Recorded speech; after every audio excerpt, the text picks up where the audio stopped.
So could you tell us what publishing is like for a published author like yourself?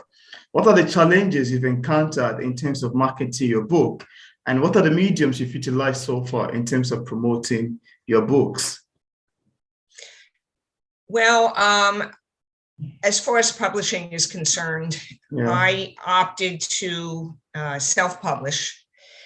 And the main reason I did that was because of my age. So when I wrote Beneath the Blanket of Snow, I was 63. Wow. Yeah. So I thought, well, if I was younger, 30s, 40s, I might have tried to go the traditional route. But being the age that I was and thinking that it may take decades, it usually takes several years, if not decades, if you ever do get an agent and then a publisher and then the book out. Yeah. And so I thought, well, I just want to get my book out there. I want to get my thoughts out there. And so I decided to self-publish. And, that's a whole new world, a whole learning curve. And I, in some ways, did things backwards.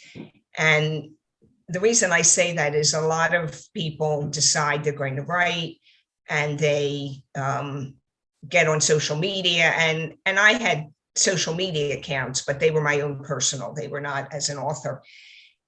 And so, people set up things and they get newsletters and they tell people I'm writing this book and they get people who are excited about it.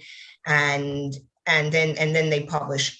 And I wrote first and I published first.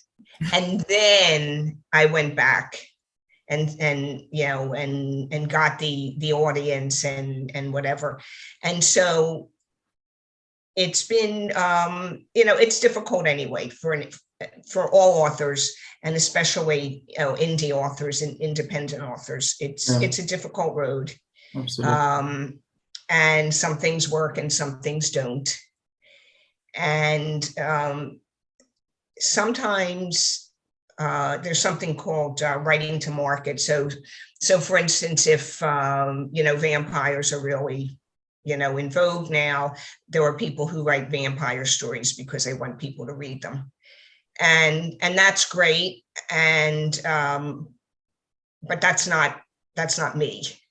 And so I have to find my little market of people who want to read my book. And it's not just women. I've had many men who have read my book, and one of them even wrote in a review that he had no idea why he picked this book up, and he thought perhaps it was a mistake, and when he started to read it, and then he realized it wasn't, and he really enjoyed it. And because I think that everyone can relate, male, female, whatever your situation in life. I think that as humans, we have a lot challenges. Sure. And so I think that anyone who is challenged, has any challenges, which is most of us, can relate to the and I've even had a couple of people, especially with If We Had Known, which has a medical problem in the background. And there have been reviews where people thought, with my medical background and the medical issue in the book, that this was something that was true, that it was not fiction, but in fact it is.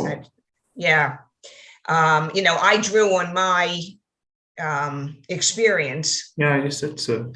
I didn't put as much specific medical information in the book as I had initially thought, because I don't want to scare people away. Yeah.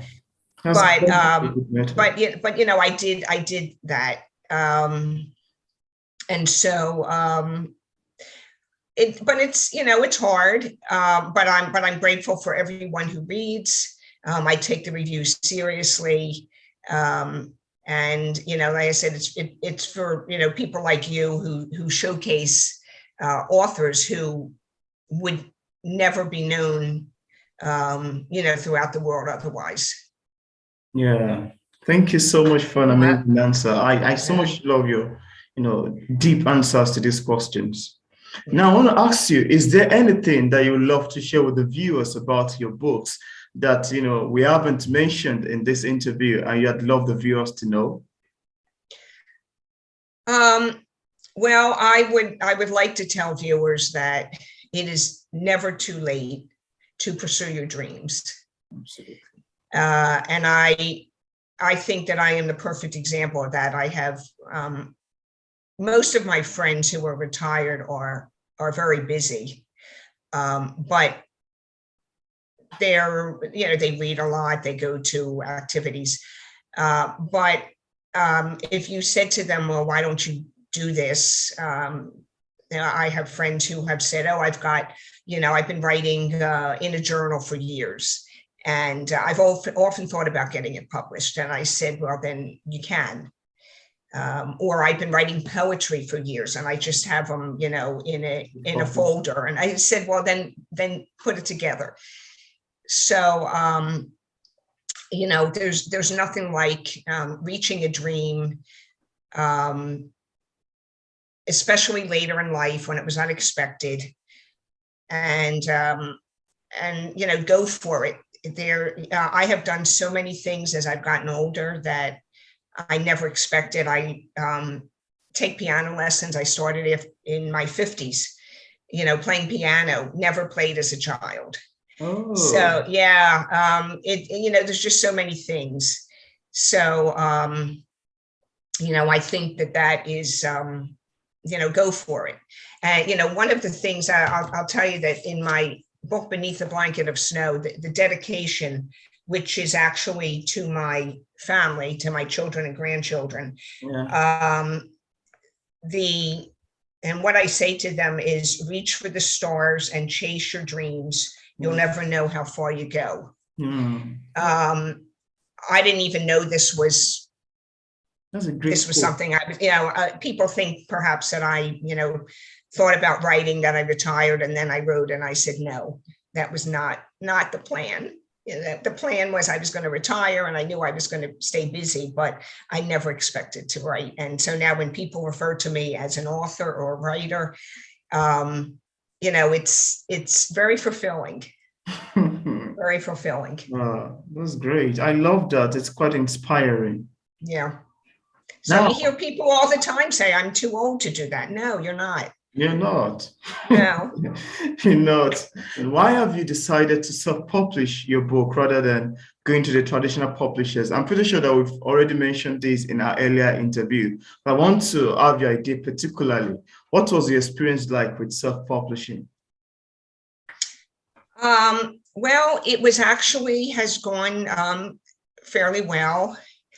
And I did choose to self-publish on Amazon. There are other, certainly other possibilities, and I'm not going to compare or contrast any, but I think that it's an experience. You have total control over your book. So you sometimes hear that people were traditionally published, whether it's very difficult to get in with one of the biggies. So even a small publishing firm, but what I hear is that you still do have to do your own marketing for the most part. So just because you're published traditionally doesn't mean that you walk into a bookstore and your books are there on the table. You still have to have homework to do, and you still have things. And so I was able to do things on my time, the way I wanted to. And so I can honestly say that every word in my books is mine. Wow. Yeah. I did most of my own editing. Wow. And I've gotten lots of comments that, that it's well edited, but it's, you get 100% control I decide how much I'm going to charge for the books. I decide, everything. And so it's, for me, I think it was the way to go. I don't know if certainly if I had an opportunity, I might consider being traditionally published. And I've heard from other authors who have been both traditionally and self-published. And some of them have said they've gone back to self-publishing for just that reason, that you are 100% in control. Yeah. And I think that self-publishing, over the years has gotten a bad rap because people have the idea that you can put anything up, and you can, but it's really the ones that make it are the ones that are well done. If you put up things with 1 million errors, and then people are going to read that, people are going to get really upset, people are going to leave, terrible reviews. So you still have to do the best you can when you do that. That's great. Now, Arlene, do you have another book that you're currently working on? If yes, could you tell us a bit about the progress of the book? So my book that I'm currently working on is From the Ashes. And it initially started, I got the idea for this book I guess about 2 years ago, or maybe a year and some ago. There was a fire in a condominium complex in another state in the US. Wow. And it got me thinking, because, when there is a tragedy, we hear about the victims, but we tend to hear about, unfortunately, the people who have died. We don't hear so much about survivors. And there were people who died in this fire, I believe, but the other ones that have to put their lives back together, we don't hear about that so much in the news. Yeah, and so my idea was, every one of these people has to deal with the tragedy of now being homeless. They've lost all their possessions. Absolutely. And so what are we going to do? How are we going to get on with our lives? And, we have the Red Cross here in the US, and they help you, but, there's only so much that they can do, and it's not forever. They'll help you with food and finding a place to stay. But, a year later, whatever, you're on your own, probably before that. So, you still have to deal with the aftermath. And that's what I decided to look at. Initially, I was going to have one couple in the story. And then I decided to add in 2 more. So right now it's 3 couples who are dealing with the aftermath. And, where they go from there. And I have some ideas, and I've had, a couple of little surprises, because we have to keep the story moving and, figure out how they got from point A to point D. And so, I've been working on that, and it's a little more difficult now because I'm much busier with not only trying to market my other books, but of course, with COVID, I don't want to say under control, but certainly we've all adapted. The activities that we enjoyed, the socialization that we enjoyed has picked up again. And so we're, in general, as a society, back to, doing these activities and being busy. And so I'm trying to fit my writing in between all of this. Yeah, I love the sound of this particular book, and the concept itself. It's very interesting because, like you said, most people don't really get to know about the victim of some terrible outbreak or some difficult occurrence. We just hear about people who died, and forget about those people who get their house demolished, those people who lose their property, those people who get to live with the trauma afterward, etc. or those people even sustain some life severe injury, like turning into having to use a wheelchair forever or etc., something like that. So Yes. these are kind of, it's really very good concepts, and I love the sound of that. Mm. Now, I also want to ask you, what are the challenges you've encountered while writing your books? If there is any, could you share with us and how you ultimately overcame it? Well, I think that, anybody to sit down and write, you got to, you have to just say to yourself, what am I doing here? How can I tell this story? For me, it was, well, why do I think I can write? I had my chance to go to school to learn how to write. I didn't do it. And honestly, I don't regret it, but, why do I think that I can write? And why do I think, more importantly, why do I think that people will want to read what I write? So, I had this idea for a first chapter, and this was Beneath a Blanket of Snow. And I wrote this story. I wrote the first chapter. And I remember laying in bed at midnight saying, what are you, crazy? How are you going to do this? How are you going to develop these characters? How are you going to do dialogue? How are you going to get people interested? How are you not going to have any holes in your story? Mm. And of course, I came up with some things.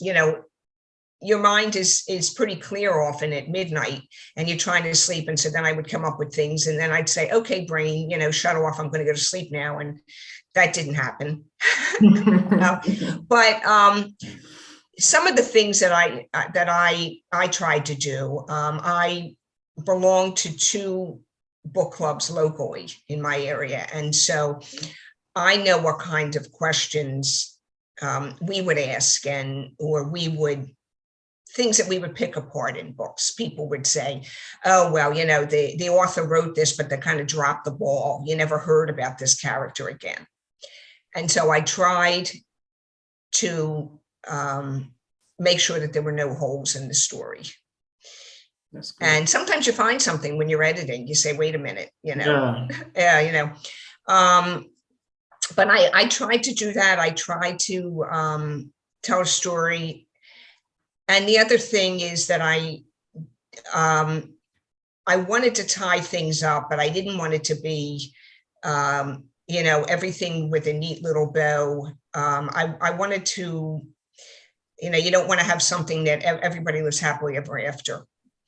And there are some people who have said that maybe I should have left some things open-ended. There's always people who read books who have different ideas. Some people say it was too happy of a story. Some people say it was too sad of a story. Yeah. I try to tie things up the way I would like to see things tied up, because it's like when you watch a movie and you get to the end of the movie and you say, that's it? Like, where's the rest of it? Like, that's it. They just, you don't know what happened to these people. And so I tried to give an idea of what was going on, because that's what I would like, not necessarily what I know everyone likes, but you can't please everyone. Sure. So that was the biggest thing. But I have to tell you, it's real when you upload your manuscript on the computer and you see what it's going to look like. And this was before I had the paperback in my hand, when you just see what your ebook is going to look like. And I was just in awe that, oh my gosh, because you see this picture of what it's going to look like on somebody's tablet. Yeah. And I said, oh my gosh, somebody's going to read this. This is what it looks like. My name on it. And it's just, it's wonderful. Yeah. And so that's exciting. And now I'm going through that with what will be my audio book, to say, wow, somebody's going to listen to this. That's great. And when hearing somebody narrate it, honestly, the scenes, it's a joy. It is. Absolutely. I understand. It's a joy. Now I want to ask you, what kind of advice do you have for other writers who are still struggling with publishing a book like yours? What would you tell people in this category who are still struggling to getting their books out there? Well, I would say that take something that you can be proud of, do the best job you can, and get your story out, or your poems, or your memoir, or your, whatever you decide take joy in people who read it. Do the best job you can. You can put it out there, and let your friends and family know, and let people spread the word. And the best thing is when the reviews start coming in. The very first review I got for my very first book, a few days after it was released, it was right before I went to bed, and I happened to just check to see if I had any reviews, and it was a 5-star review by someone I did not know, which made it especially nice. It was somebody who read my book, probably on Kindle Unlimited. They're both on Kindle Unlimited, but someone who I did not know, who just wrote this glowing review. And it was just so wonderful to read this, especially right before you go to sleep, because that's a great thing. But to know that someone who had no ties to me wrote this review, that was just great. Amazing. And the people who just enjoyed my stories is what keeps you going. And what I would say to people is, if you're looking to make a lot of money doing this, it's possible, not likely. I think the people who write series, I've heard, can do the best, because people get engaged and involved in the characters, and then they want to read more. But that wasn't my plan. And as much as I thought about it, I still have not convinced myself to do a series. Oh, because part of me, it's like a sequel when you watch a movie and then you do the sequel, and then some people say, oh, well, it wasn't as good as the first because you got the hype. And so, I develop new characters, but go for it. And I've said to people, even if you want to make a book, to publish a few copies, get some for your family, and have your name on a book in people's households, you can do it. And, even if you decide you don't want anybody else to read it, or you've decided you've had enough, or whatever, go for it. And the other thing is that, when people read your book, and it's been 2 years for me. And so when people read my book, I'm not doing any more work to write the book. And so if people read the book a year, 2 years, 3 years, 5 years after you've written it, that's great. Because, and that, right, you're not doing anything more. You may be marketing, whatever, but I felt that way with the audiobook. This is a great thing. I've already written the book. If we can get another avenue for people to hear the story, that's great. And so it goes on. And, when we think about the classics, and I'm not saying my book is a classic, my books are classic, but we think about the classics and, people reading them decades later. Yeah. So it's go for it. Carpe diem, seize the day, seize the moment. Yeah. I love your answer to this question. I love your advice, and I'm sure that viewers, including myself, would love to utilize it. So thank you so much, Arlene, for coming on the show. It's a pleasure speaking with you. It was my pleasure, Peter. Yeah, it's a pleasure having you.